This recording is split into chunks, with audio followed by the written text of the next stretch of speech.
Hey, I'm Ross, product manager for the Metal X at Markforged. Today, I want to talk to you about Markforged's most popular metal filament, 17.4 pH stainless steel. 17.4 is a general-purpose stainless steel alloy. It can showcase large amounts of strength, withstand high amounts of heat and wear, and be very resistant to corrosion. It can be heat-treated, polished, machined, welded, and we often see it used in a wide range of applications, from end-of-arm tool and grippers, lathe jaws, brackets, all the way from prototyping to end-use parts. This filament has a unique combination of 3 ingredients: metal powder, polymer, and wax. The polymer and wax act as a binder to keep the metal powder bound together during the printing process.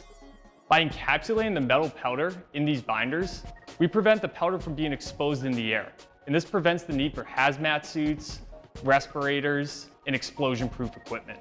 That makes it very safe and easy to use. The filament feels a lot like a crayon texture, but trust me, there's a lot of metal in it.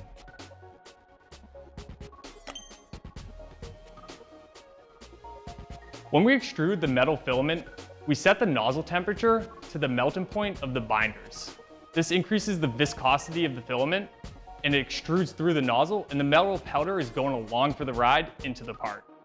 There's 2 more steps in this process to remove the other ingredients and ultimately arrive at a fully dense metal part. Like this gripper, for example. As you can see, that's clearly metal. We now have 2 versions of our stainless steel filament, 17.4 V1 and 17.4 V2. The major difference is in the binder.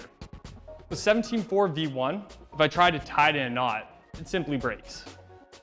With 17.4 V2, we have tuned it to give it more flexible characteristics. So I can take it and even tie it in a knot, and it won't break. With all the mechanical movements going on during the 3D printing process, the flexibility of 17.4 V2 is going to offer much more reliability so that when you hit print, you can come back and have a part that's ready to move on to the next step of the process.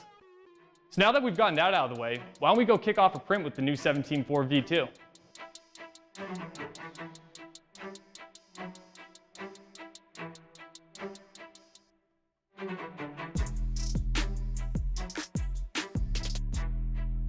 And there you have it, a part printed in 17.4 V2. Next, we will wash and sinter this, and a day and a half later, we will have a fully dense stainless steel part that's ready to use on our shop floor. Do you have cool applications for 17.4?